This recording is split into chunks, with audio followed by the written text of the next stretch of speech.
నమస్తే, welcome to our channel. ఈరోజు మన స్టూడియోలో ప్రముఖ ఆధ్యాత్మికవేత్త ఆస్ట్రోన్యూమరాలజిస్ట్ శ్రీమతి జయప్రద గారు ఉన్నారు. మేడంతో మాట్లాడేద్దాం. నమస్తే మేడం. నమస్తే అమ్మా. మేడం, ముందుగా ఛానల్ తరపున అలాగే ప్రేక్షకుల తరపున శ్రీ విశ్వావసనామ సంవత్సర శుభాకాంక్షలు మేడం. Thank you. మీకు ప్రేక్షకులందరికీ, చూస్తున్న ప్రతి ఒక్క ప్రేక్షకులకి విశ్వవసునామ సంవత్సర శుభాకాంక్షలు. ఈ సంవత్సరం మీకు అందరికీ ఆయురారోగ్యాలు, అష్టైశ్వర్యాలు, భోగభాగ్యాలు కలగజేయాలని దేవుణ్ణి మనస్ఫూర్తిగా కోరుకుంటూ ఇంకొకసారి మీ అందరికీ నూతన సంవత్సర శుభాకాంక్షలు. శ్రీమాత్రే నమః. మేడం, శ్రీ విశ్వావసనామ సంవత్సరంలో మిథున రాశి వారికి ఈ కొత్త సంవత్సరం అంతా కూడా ఆర్థికంగా, ఆరోగ్యంగా అన్ని విధాలుగా ఎలా ఉండబోతుంది మేడం మిథున రాశి వారికి? తప్పకుండా. మిథున రాశి వాళ్ళకి ఈ సంవత్సరం వీళ్ళకి ఆదాయం వచ్చేసి 4, వ్యయం వచ్చి 2, రాజ్యపూజ్యం 4, అవమానం 3. అయితే ఈ మిథున రాశిలో నక్షత్రాలు వచ్చేసి మృగశిర 3, 4 పాదాలు, ఆరుద్ర 1, 2, 3, 4 పాదాలు, పునర్వసు 1, 2, 3 పాదాలు. ఇవి మిథున రాశిలో వస్తాయన్నమాట. సో మిథున రాశి వాళ్ళకి ఈ సంవత్సరం మే 15 నుంచి గురువు ఆ మిథున రాశిలో సంచరిస్తున్నాడు. అంటే వాళ్ళు అదే మిథున రాశి ఎప్పుడైతే గురువు సంచరిస్తున్నాడో అక్కడి నుంచి ఆయన వాళ్ళకి సువర్ణమూర్తిగా ఆయన అనుగ్రహిస్తున్నాడు. శనేశ్వరుడు వీళ్ళకి దశమ స్థానంలో తామ్రమూర్తిగా సామాన్య ఫలితాలు అందిస్తున్నాడు. రాహుకేతులు ఇద్దరు కూడా భాగ్యస్థానం, తృతీయ స్థానంలో ఉంటూ వీళ్ళ మామూలుగా భాగ్యస్థానం, తృతీయ స్థానంలో ఉండి లోహమూర్తులుగా సామాన్యమైన ఫలితాలు అందిస్తున్నారు. సో ఇలా అందించడం అంటే ఏంటి అంటే మిథున రాశి వాళ్ళు కాస్తంత ఈ సంవత్సరం అంతా కొంచెం క్రమశిక్షణ కలిగి ఉండవలసిన పరిస్థితి వచ్చింది. అది అన్నీ అనుకూలంగా, అంటే జన్మరాశిలోనే గురువు ఉన్నాడు కనుక ఒక ధైర్యం. ఇప్పుడు ఎవరైనా ఇంట్లో పెద్ద ఆయన ఉన్నాడు అనుకోండి, సో ఆటోమేటిక్ ధైర్యం ఉంటుంది. ఏ పనైనా చేస్తే ఆయన చూసుకుంటారు, చెప్తారు, ఏదైనా మంచిగా చెడు అనేది ఆయన చెప్తారని చెప్పి. అలా వీళ్ళకి మిథున రాశి వాళ్ళకి ఒక ధైర్యము, ఒక అండగా గురువు ఉండడం ఒక అదృష్టమైన భాగ్యంగా తీసుకోవచ్చు. ఇంట్లో కావాల్సిన కార్యక్రమాలు, ఇంట్లోకి చేసుకోవాల్సిన పనులు ఏవైతే ఉన్నాయో అవన్నీ కొంచెం కష్టపడతాయి. ఎందుకంటే దశమస్థానంలో శనేశ్వరుడు ఇక్కడ. అందువల్ల ఏంటంటే ఇలా ఈజీగా ఉండదు, ఇలా తిరిగి వస్తుంది పని, అదే వర్క్. కాకపోతే ఏంటంటే అది వెంటనే చేతికి అందదు, కొంచెం కష్టపడాలి. మనలో ఉన్న పేషెన్స్ని ఆయన పరీక్షిస్తుంటాడు. అంటే ఎంతవరకు సహనంగా ఉండగలుగుతాము, ఎంతవరకు ఓర్పుగా ఉండగలుగుతాము, ఎంతవరకు చేయగలుగుతాము అనేది కొంచెం పరీక్షిస్తూ ఇస్తాడు.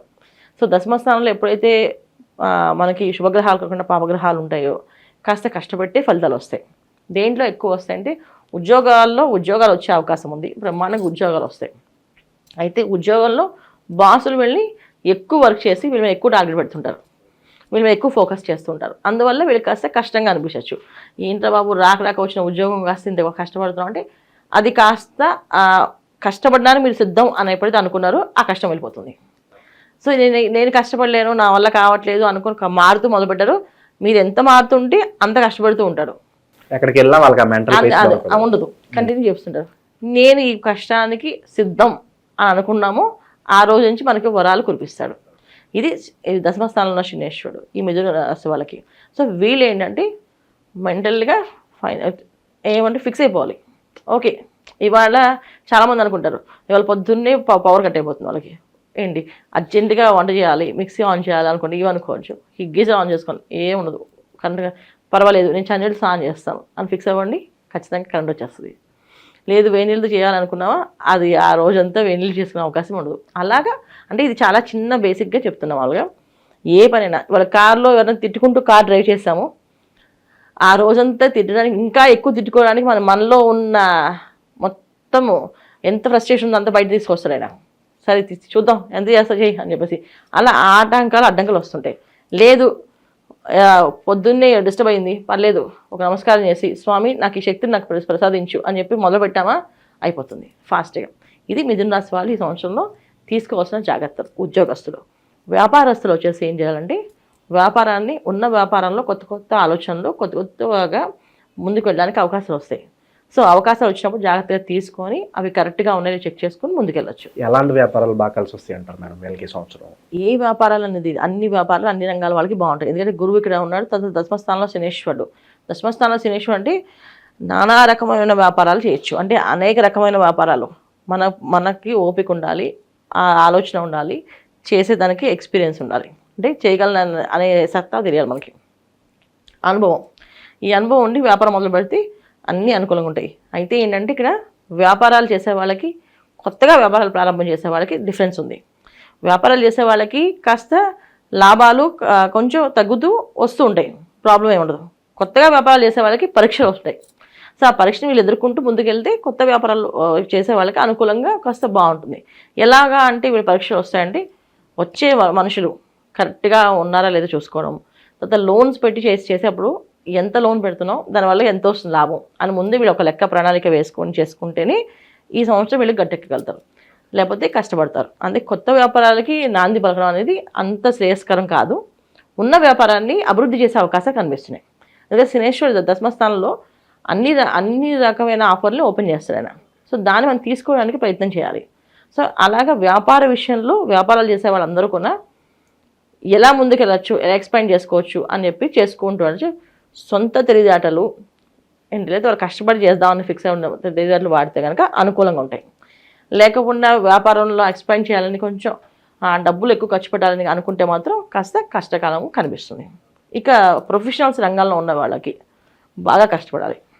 సో ప్రొఫెషనల్గా వాళ్ళు ఎదగాలి, గుర్తింపు రావాలి అంటే ఖచ్చితంగా వాళ్ళు కొంచెం ఎర్లీ మార్నింగే లేచి సూర్య నమస్కారం చేసి ప్రారంభం చేస్తేనే పని అవుతుంది.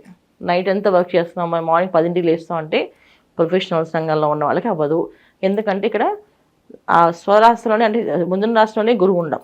సో ఎప్పుడైతే గురువు మిథున రాశిలో ఉంటాడో ఇంట్లో ఒక పెద్దవాళ్ళు, మన ఇంట్లోకి ఎవరైనా గెస్టులు కానీ లేకపోతే మన ఇంటికి ఎవరైనా పెద్దవాళ్ళు కానీ వచ్చారంటే మనం ఎలా శ్రద్ధగా భక్తిగా ఉంటాం, అలా శ్రద్ధ భక్తిగా పొద్దున్న లేచి వాళ్ళకంటే మనం ముందు లేచి వాళ్ళకి ఏదైనా కావాలేమో అడుగుదాం అని చెప్పి లేచి రెడీ అవుతాం కదా. అలాగా మనం ప్రతిరోజు మార్నింగే లేచి స్నానం ఆచరించి సూర్య నమస్కారం చేసుకుంటే ఆ డే అంతా వీళ్ళకి అనుకూలంగా ఉంటుంది. ఇది ఈ రోజు ఆ రోజు కాదు, 3 రోజులు మళ్ళీ ఉగాది వచ్చే వరకు వీళ్ళు అదే పని చేస్తూ ఉంటే వీళ్ళకి ఎటువంటి ఇబ్బంది లేకుండా వెళ్తారు. లేకపోతే ఇక్కడ కేతు ప్లస్ రాహు వీళ్ళ వల్ల పెద్ద ప్రాబ్లం వస్తుందని కాదు, కానీ కాస్త ఆలోచన విధానం ఏంటంటే ఒక ప్రొఫెషనల్గా వాళ్ళకి మంచిగా సెట్ అవుతుంది. ఒక సినిమా హీరోని తీసుకుందాం, హీరోకి అవకాశం వచ్చింది, వాళ్ళ నాన్నగారికి ఉంటే బాగాలేదు, హాస్పిటల్కి వెళ్ళాలి, ఈయనే ఉండాలి, అక్కడ అన్ని చేసుకోవాలి. అప్పుడు హీరో ఛాన్స్ చేస్తారా, వాళ్ళ నాన్నగారు చేస్తారా? ఇలాంటి సిచ్యువేషన్స్ వస్తాయి ఓన్లీ ప్రొఫెషనల్స్ ఉన్న వాళ్ళకి. అంటే ఎటు తెలుసుకోలేని సిచ్యువేషన్స్ తెప్పిస్తారు. అదే మనం మార్నింగ్ వేసి సూర్య నమస్కారం చేసుకుంటూ ప్రతిరోజు సూర్య నమస్కారం చేసుకుంటూ ఏదో ఒక మంత్రాన్ని చదువుకుంటూ ఉంటే అలాంటి ప్రాబ్లమ్స్ రావు. ఇది మిథున రాశి వాళ్ళు తీసుకోవాల్సిన జాగ్రత్త, ప్రొఫెషనల్స్ వాళ్ళు. శుభకార్యాల పరిస్థితి మేడం ఈ సంవత్సరం అంతా కూడా శుభకార్యాలు చేస్తారా లేకపోతే శుభకార్యాలు పాల్గొంటారా, ఎలా ఉండబోతుంది ఈ సంవత్సరం? వీళ్ళకి గురువు సువర్ణమూర్తిగా ఉన్నారు కనుక శుభకార్యాలన్నీ జరుగుతాయి. శుభకార్యాలు జరిగే అవకాశం ఉంది, జరిపించే అవకాశం ఉంది, వీళ్ళకి జరిగే అవకాశం ఉంది. అంటే వీళ్ళ ఇంట్లో వివాహాలు ప్రయత్నాలు చేస్తే వివాహాలు అయ్యే అవకాశం ఉంది. సంతానం కోసం ఎదురు చూసే వాళ్ళకి సంతాన భాగ్యము, సంతాన యోగం అది కూడా ఇబ్బంది లేదు, బాగుంది. ఇంకా వీళ్ళకి ఏంది బాగుంటుంది, ప్రొఫెషనల్ రంగాల వాళ్ళకి అనుకూలంగానే ఉంది. ముఖ్యంగా స్త్రీలు కొంచెం జాగ్రత్తగా ఉండాలి. స్త్రీల విషయంలో కాస్తంత కోపం వస్తుంది, ఆవేశం వస్తుంది, దాన్ని కాస్త కంట్రోల్ చేసుకోవాలి.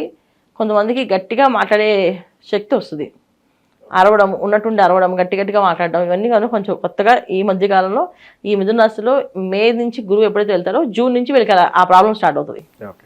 అలా అరవాలన్నప్పుడు అరవకుండా ఎందుకు అరుస్తాను అని చెప్పి మీరు ఒకసారి ఆలోచించుకుంటే మీకు ఆ ప్రాబ్లం అంటే సాల్వ్ అవుతుంది. ఇదొకటి. రెండోది ఏంటంటే అరవని వాళ్ళకి కాస్త హెల్త్ ప్రాబ్లమ్స్, ఇండైజెషన్ ప్రాబ్లం కానీ, డైజెషన్ ప్రాబ్లం కానీ, హార్మోన్స్ ఇన్బ్యాలెన్స్ కానీ అయ్యే అవకాశం ఉంది. దాని గురించి కొంచెం జాగ్రత్తగా ఉండాల్సి. ఎందుకంటే గురువు ఆ రాశిలో ఉన్నప్పుడు ఆహార నియమాలు జాగ్రత్తగా పాటించకపోతే, అంటే ఏ వేళ పడితే ఆ వేళ తినకుండా ఒక వేళ పెట్టుకొని, అంటే పొద్దున్న తినాలనుకుంటే పొద్దున్న 10ంటి కంటే 10ంటి తినే ఫుడ్ 12ంటికి, 12ంటి తినే ఫుడ్ 2ంటికి, 2ంటి తినే ఫుడ్ 4ంటికి, 4ంటి తినే ఫుడ్ 12 అర్ధరాత్రి 12ంటికి, అలా కాకుండా టైం టేబుల్ వేసుకొని ఫుడ్ తినాలి. అలా తినగలిగితే ఆరోగ్య సమస్యలు రావు. అయితే అనారోగ్య సమస్య అనేది కాస్త ఆడవాళ్ళకి ఎక్కువగా ఉంది, వీళ్ళు జాగ్రత్తగా ఉండాలి. ఇక విదేశీ ప్రయత్నాలు వీటి సంగతి ఎలా ఉండబోతుంది మేడం? విదేశాల్లో ఉన్న వాళ్ళకి బాగుంది. విదేశీ ప్రయాణం చేసే వాళ్ళకి కాస్త అడ్డంకులు కొంచెం పరీక్షలు వస్తాయి. ఆ పరీక్షలు నెగ్గుకుంటూ ముందుకెళ్ళాలి. ఎందుకంటే ఇప్పుడు విదేశీ ప్రయాణం గురించి మనం మాట్లాడలేము, ఎందుకు చెప్పలేము, ఇక్కడ దశమస్థానంలో శనేశ్వరుడు గోచారంలో ఉన్నారు. సో అందుకని ఏంటంటే వీళ్ళకి పర్సనల్ జాతకంలో శనేశ్వరుడు ఎక్కడున్నారు, వీళ్ళకి ఆ శనేశ్వరుడు వాళ్ళకి ఏమవుతారు అనేది ఖచ్చితంగా చూసుకొని వెళ్ళాలి. విదేశాల్లో ఉన్న వాళ్ళకి మాత్రం బాగానే ఉంది. మిథున రాశి వాళ్ళు ఎవరైతే విదేశాల్లో ఉంటారో ఉద్యోగం ప్రయత్నాలు చేసే వాళ్ళకి ఉద్యోగాలు రావడం, వ్యాపారం అనుకూలత, అక్కడ వివాహ ప్రయత్నాలు చేసే వాళ్ళకి వివాహము, ఇవన్నీ కూడా అవుతున్నాయి. అంటే ఏ ప్లేస్లో ఎవరున్నారో అక్కడ అవుతున్నాయి.